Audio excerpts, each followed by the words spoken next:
Alright, so the next thing we want to cover is how to participate in questions and polls and how to create your own questions and polls.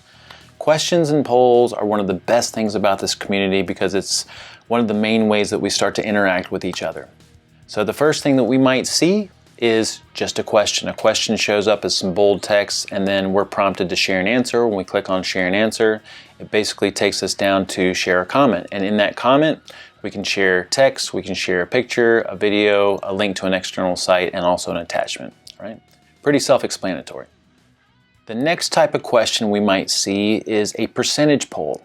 With a percentage poll, our answer is whatever we choose on the spectrum from 0 to 100%. And in this question we have what percentage of your meals are home cooked, and to answer I would just slide my cursor along the spectrum until I find whatever the appropriate answer is. This answer is anonymous, so no one is going to see what you specifically answered. They're going to see what the community answers as an average and as a whole. The next type of question we might see is multiple choice. Multiple choice is pretty self-explanatory. There's a question followed by some specific answers, and you would just choose the answer that's most appropriate for you. This is also anonymous. No one's going to see what you specifically answered, but they will see how many people voted for each particular answer. Now, if you don't see an answer here that fits you, then you can always just simply leave a comment. The last type of question we might see is a hot or cold or positive negative poll. All right, this is very similar to percentage. There's a spectrum.